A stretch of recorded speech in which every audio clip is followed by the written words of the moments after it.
2025 એટલે કે આપણે કારતક મહિનાની અંદર નવું વર્ષ એ આપણા માટે ખુશનુમા અને સુખદાયી નીવડે એવી શુભભાવનાઓ.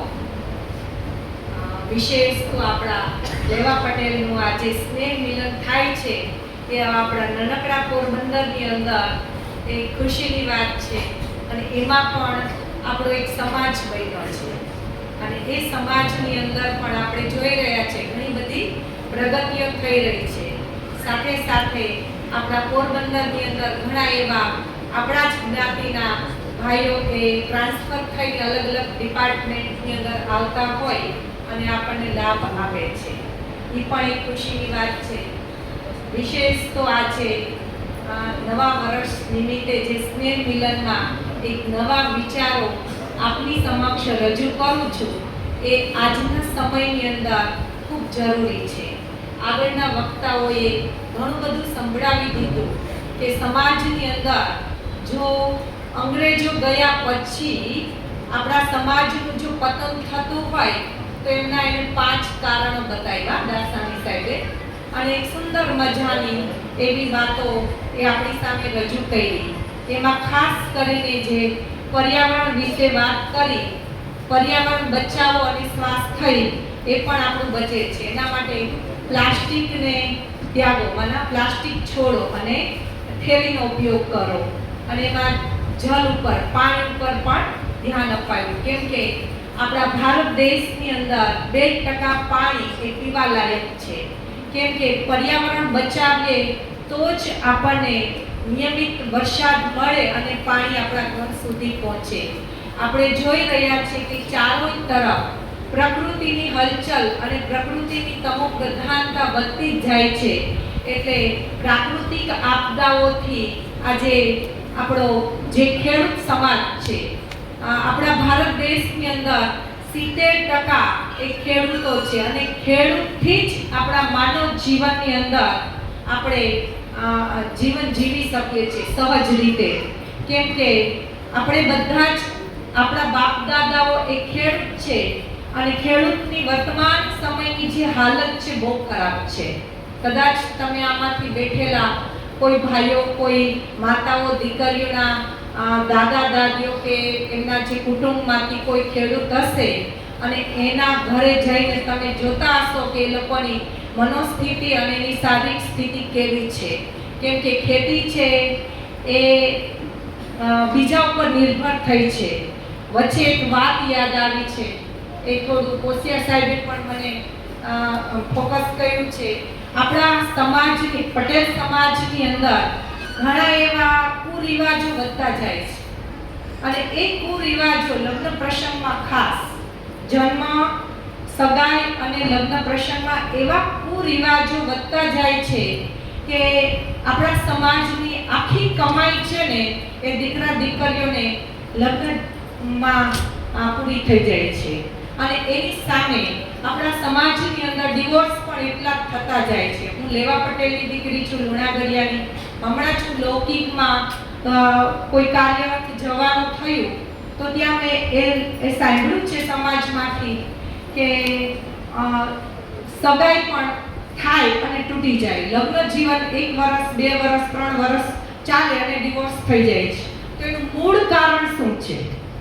આપણું જેમ હિનાબેને બતાવ્યું કે ખોડલધામ ટ્રસ્ટ છે એ ખાસ આપણા સમાજનું જે ધન હતું એટલો આપણો સમાજ ભોળો અને દિલાવર છે કે જે આપણે આપણા સમાજની અંદર કેટલું બધું દાન પુણ્ય કરે છે અને બીજા માટે જાત ઘસે છે.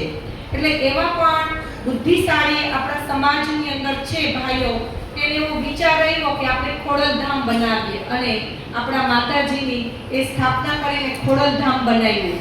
અને ખોડલધામની અંદર ઘણા એવા આપણા જે કહી શકાય વિકાસ માટેના જે આયોજનો કર્યા હતા, હેલ્થ માટે, એજ્યુકેશન માટે, વ્યસન મુક્તિ માટે, અને એ પ્રયત્નો ચાલી રહ્યા છે.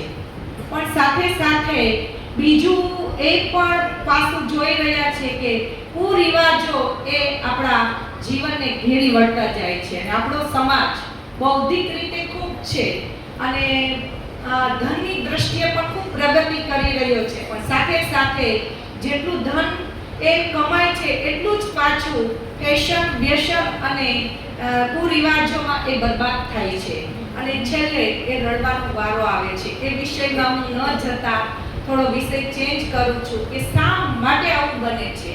કેમ કે સૌથી પહેલા તો ઓલું કહેવાય છે કે ચાદર એટલી 100 તાણવી જોઈએ. આપણી જેટલી આવક છે એટલું જ આપણા જીવનની દિનચર્યાને આપણે ગોઠવવી જોઈએ. ચાહે કોઈ પણ આપણા સમાજ વ્યવહારના કોઈ પણ રસમ રિવાજો હોય, ચાહે આપણા પરિવારમાંથી પણ જેટલું આવક છે એટલું જ આપણે વાપરવું જોઈએ. કેમ કે દેખાદેખી અને સ્પર્ધાત્મક દુનિયાની અંદર જો આપણે જઈએ તો બહુ એટલે બહુ પાછા પડીએ છીએ અને પછી પસ્તાવાનો વારો આવે. એટલે એવું ન થાય એના માટે આપણે થોડું જાગૃત થવું જરૂરી છે. તો વિશેષ તો અમે બ્રહ્માકુમારી સંસ્થા તરફથી આપના જીવનમાં ઉપયોગી એવી થોડી જીવનની સાચી સમજ આપીશ.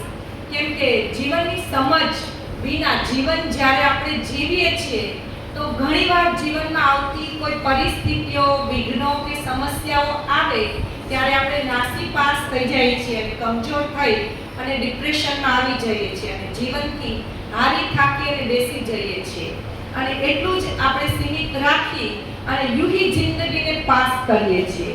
પણ બ્રહ્માકુમારી સંસ્થાની અંદર એક આધ્યાત્મિક જ્ઞાન આપવામાં આવે છે અને એ જ્ઞાન એવું છે કે જેમ દાસાણી સાહેબે કીધું કે આ બધું તો આપણે જાણીએ છીએ. જેમ તમારી જે વાત હું અધૂરી પૂરી કરી દઉં, આપણા ભારત દેશની અંદર 200 વર્ષ સુધી અંગ્રેજો આવ્યા અને 200 વર્ષ સુધી એ રાજ કરીને ગયા અને એવા બે દૂષણો ઘુસાડી ગયા કે આજ સુધી જેમ સાહેબે કીધું મુક્ત નથી થયા. અને ત્યાર પછી વિજ્ઞાન આવ્યું અને વિજ્ઞાનની દોટમાં આપણે આંધળા બનીને એને ફોલો કરવા લાગ્યા અને છેલ્લે આપણે કહીએ છીએ ને કે જેમ જેમ ધન કમાય એને એમ વાપરીએ, પાછું વધારે અપેક્ષાઓને ઈચ્છા રાખીએ, પાછું એને કમાવા માટે આપણે એક સાઈડનો રસ્તો પકડીએ ને છેલ્લે એનું રિઝલ્ટ તો શૂન્ય જ હોય. એટલે અંગ્રેજો આવ્યા એટલે પહેલા તો આપણા દેશમાં ચા ઘુસાડી દીધી. ત્યાર પછી એલ્યુમિનિયમ આવ્યું. એ લોકોને ખબર હતી કે એલ્યુમિનિયમ ઘસીએ ને તવીથો ઘસીએ એટલે એલ્યુમિનિયમ ઘસાય અને ખોરાકમાં ભળે એટલે આપણને પેટના રોગો થાય. એવી તો ઘણી બધી વસ્તુઓ છે એ લોકો ઘુસાડીને જતા રહ્યા અને આપણે એને પકડી લીધું. આ થઈ બાહ્ય જગતની વાત.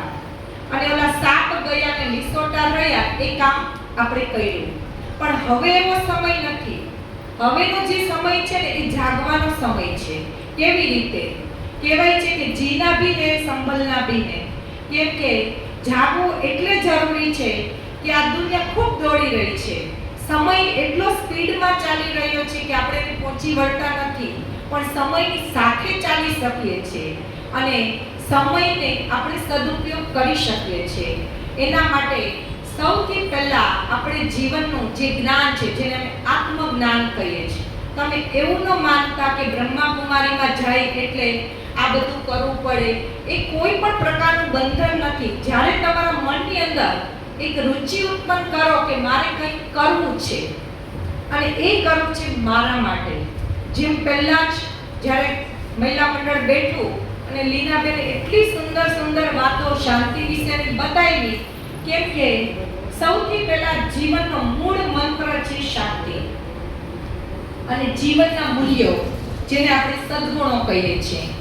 જેમ જેમ સમય પરિવર્તન થયો અને ટેકનોલોજી યુગ આવ્યો એટલે આપણે સાધનમય બની ગયા અને આપણું જીવન એક યંત્રવત થઈ ગયું અને આપણા જીવનના જે સદ્ગુણો છે એ દિવસે દિવસે એ ખતમ થતા જાય છે ને હરેક મનુષ્ય ધીરે ધીરે એ થાક જાય છે અને પોતાની પારિવારિક જવાબદારીઓ, સામાજિક જવાબદારીઓ હોય એ પૂરી રીતે એ નિભાવી નથી શકતો. કેમ કે આત્મા જ એ થાકી ગઈ છે.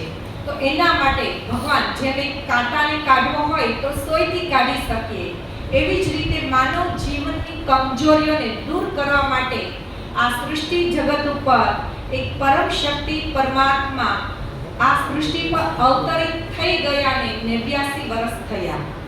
આ કાર્ય બ્રહ્માકુમારી સંસ્થાની અંદર જે ચાલી રહ્યું છે એને 89 વર્ષ થયા અને 89 વર્ષની અંદર લાખો કરોડો લોકોએ આધ્યાત્મિક જ્ઞાનનો સંદેશ મેળવી અને જીવનને સુખ શાંતિમય અને શક્તિમય બનાવ્યું છે. એ આમાં જે આવતા ગ્રહસ્થી ભાઈ બહેનો છે એ લોકોને અનુભવ છે કે આપણે કેવી રીતે ચાર્જ થઈએ છીએ.